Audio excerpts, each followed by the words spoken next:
guys, I just wanted to post a video talking about 3 simple ways that you can stop unintentionally poisoning yourself with different neurotoxins. I'll talk about why each of the things is bad, and then I'll show you the products I'm using that I feel like are good.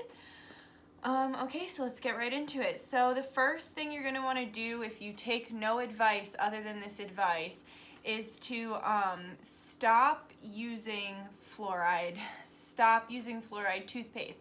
The first time that fluoride was used was in the Holocaust. It was put in the water at the concentration camps to make the prisoners submissive and easier to control. So it's highly alarming that our water is fluoridated these days because we have scientific proof that fluoride attacks your brain. It's a neurotoxin and it calcifies your pineal gland. Your pineal gland is the gland in your brain that is directly connected to your third eye. This, by calcifying it, it literally hardens it, calcifies it, and it makes it so you can't see. You can see with your eyes, but you can't perceive with your mind, right? You know, like the gorillas. But seriously, no, it makes it so you can't fucking see. It makes it so you will be submissive, and so you will follow the masses and you won't question authority. So, first of all, you're going to want to drink spring water or alkaline water. I've heard is really good, but that gives me heartburn, so I kind of stick to spring water. I actually go to a spring near my house, and a safe spring, that's meant for drinking out of, and I fill my water there, and then I don't have to worry about it. Also, your toothpaste. This is what I use. Oops, upside down. Tom's anti-plaque and whitening, fluoride free. Now you need to make sure that you get fluoride free because Tom's has different kinds of toothpaste with actual fluoride in them. So you're going to want to make sure. I have anti-plaque and whitening and I have peppermint, and it tastes a little different, but once you start using it for a while, should you use the fluoride toothpaste that you were using with that fake ass peppermint chemical taste, you'll be like, ew, I can't believe I thought this was normal. But that's how a lot of things are, right? The more sugar you eat, the more natural it tastes to you, and then you eat some sugar and you're like, yo, what the fuck is this? This tastes like chemicals. This tastes like it's really bad for me, it's too sweet. So yes, first, if you take no other advice from this video, please, I'm begging. It's the same. I was thinking about it when I was at the dentist. The same way the dentist begs you to floss because they know how important it is the same way I beg people, please get a fluoride-free toothpaste and stop poisoning yourself, calcifying different parts of your brain, and poisoning your brain and your other organs. Okay, the second way to help protect yourself, there's a hair in here, sorry. The second way to stop poisoning yourself is with natural deodorant, regular run-of-the-mill antiperspirant. That's the problem. Antiperspirant, making it so you don't sweat, is that's the problem. We need to sweat, right? We're sweating out toxins. We're supposed to sweat because that's how we stay healthy. The more you put that chemical fucking gunk shit up in your lymph nodes, the more you're going to trap those toxins in your body and slowly be killing yourself, dude. So let me tell you, it hasn't been easy trying to find a natural deodorant that I actually don't stink while using, or that doesn't give me a terrible rash. My armpits are sensitive. My armpits are really sensitive, and I will get rashes under my arms from all kinds of deodorant, from shaving, from everything. So I have to be careful about what I use. So aluminum is bad. I'll tell you why. So what's really bad in deodorant is aluminum. And aluminum is bad because, for one, it's a neurotoxin, which, if you've ever heard me go on about vaccines, it's full of aluminum and other neurotoxins. But it means that it attacks your brain. Also, like I was saying, it's going to clog up your lymph nodes and make it so your body is just full of toxins. This can cause lymphoma or other kinds of cancer. It can also cause breast cancer. If you talk to anyone who has had breast cancer or had a breast removed, their doctor has told them, don't use deodorant. How is it possible that we know how fucking toxic all this shit is, yet we still allow it? Yet it's still, the people who are regulating this stuff still allow it to be on the shelves to poison us. That's because they don't have our highest and greatest good in mind, right? So that's why we have to make the choices and take the extra steps to be better and healthier so that we're not being tricked by business, so that we're not being conned into literally killing ourselves and making ourselves deaf, dumb, and blind. So what I finally found a good thing that actually really works for me, that doesn't give me rashes under my arms and that actually keeps me like not smelling bad, is Thai Crystal Deodorant Stick, world's best 100% natural deodorant. The ingredients are only mineral salt. And yeah, so I'll show you the picture. I'm pretty sure you can get this on Amazon. But yeah, it's aluminum chloride free, hypoallergenic, paraben and profil free, chemical and oil free, unscented, non-staining, safe for all genders, ages, and safe for all body regions. So the other thing about, like, you know when you get pit stains, that's not your fucking sweat. When you get a fucking brown or yellow stain under your arms, that's the fucking chemicals from the deodorant that you're wearing. And also the toxins, like, let me out, stop trapping me in here, you know? So, yeah, this is great. I love it. But what you do, so you take it out of this thingy. I just scared my cat. You take it out of this thing. It's literally a big chunk of salt. And so what I do is I run it under my faucet, and this, I read online how you're supposed to put it on because it like eats, the salt eats the odor. So you're supposed to put it like start here and go all around, all down the arm, all here, and that's the way you're gonna get the best protection because, you know, you're sweating, right? So the sweat is gonna sweat around more than just right directly on your armpit. So when you're covering all these areas of your body, you're covering for when like the sweat comes so it can eat the odor even outside of your armpit. But yeah, it's great. I love it. So what I'll do is I'll shower, I'll wash my pits, you know, get them smelling nice and clean.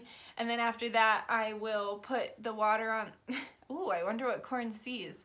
I will put the water on this and put it on right when you get out of the shower.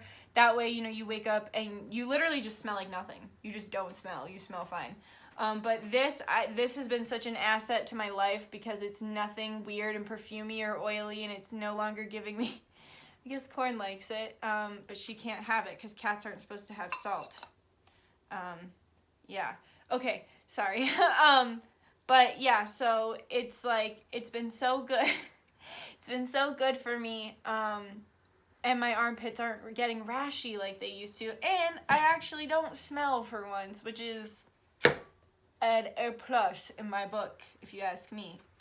Okay, the third way that you're going to that you might want to stop poisoning yourself, if you're a female and you take birth control, it's so bad for you. I can't even sugarcoat it. It's so fucking bad for you. It's literal poison. It's terrible for you.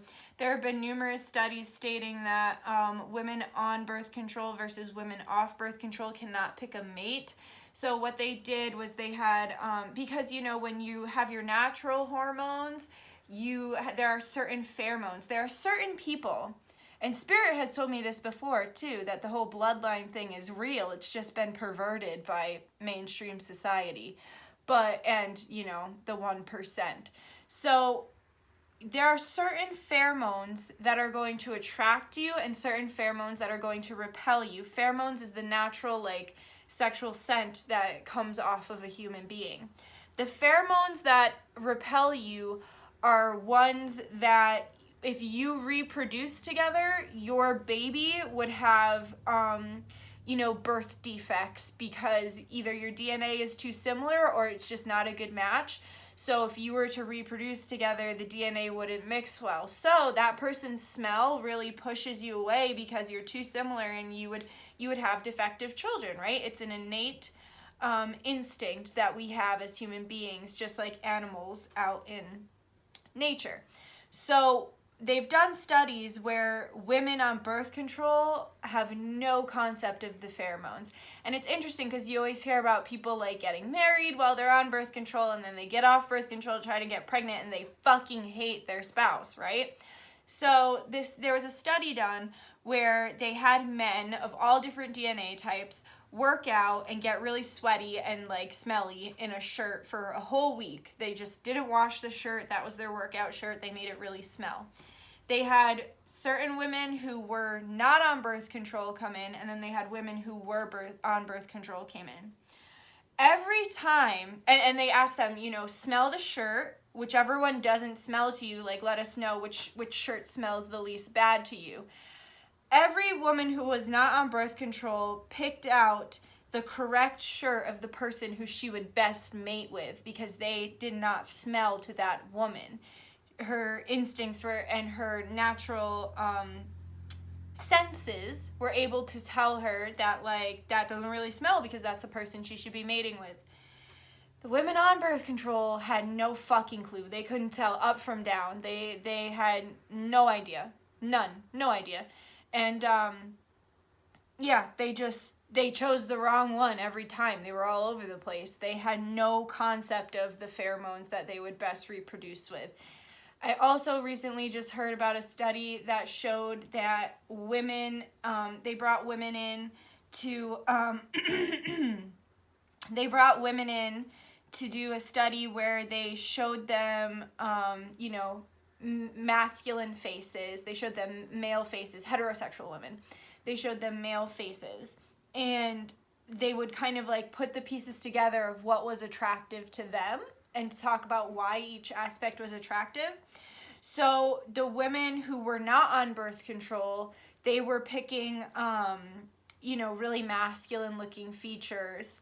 And then they put these women on birth control for 3 months. And then they came back and they had them do the same exact thing. They found that these women were making extremely feminine faces now that they found attractive. So their attraction level completely changed. They're attracted to freaking feminine faces after being attracted to masculine faces. That says something. And so what they concluded from this is that when a woman is not on birth control, she is going to, go to that more the primordial instinct where she's interested in a masculine man who could take care of her in like a hunter-gatherer like society, what I'm saying, where like, the man had to be the provider. And when a woman is on birth control, she's looking for a smart, well-off man that's going to take care of her in this society, which is just, I guess it makes sense as to what's happening. But so they're looking for someone who's more financially stable and someone who is smart. Which, don't get me wrong, of course you want a smart, financially stable person, but then it's like these women would get off the birth control and they would completely lose attraction to the person that they were interested in, or to that look and that feeling that they were interested in, because it's just not true to human nature as far as heterosexual couples go. I know that it's not the only way that people date, of course, please don't get me wrong in that way, but as far as heterosexual women go, it physically changed them to want more feminine men. And so, and then birth control is poisonous in so many other ways. Like, it's just not good for you. Too much estrogen is really bad for you. It can cause a stroke. It can cause you, hemorrhaging in your head. It's another thing that's really bad for your brain, really bad for your body. So, something I've just started is cycle beads. So how you use them is, you see there's like this little arrow on it. And then you start here at this little red guy on your first day of your period. There's this little like circle-y thing, this little black circle. So the first day of your period, you put your black circle on this red bead. And then every day, it's the same thing as birth control as long as you remember to do it low power mode. As long as you remember to do it every day, it should work. Like, this has been tested. And of course, you should use condoms as well. But I think this and condoms is a pretty good method to not getting pregnant, without having to poison yourself with hormonal birth control. So you put it on this, and then every day you move it down. I do it in the morning. So I wake up, first thing I do is I go pee. I actually have this hanging on my bathroom, the knob of my bathroom door. So I'm like peeing in the morning. I look over, I'm like, oh yeah, and I move my little thing. That's my ritual, okay? So every day you move it down, these beads.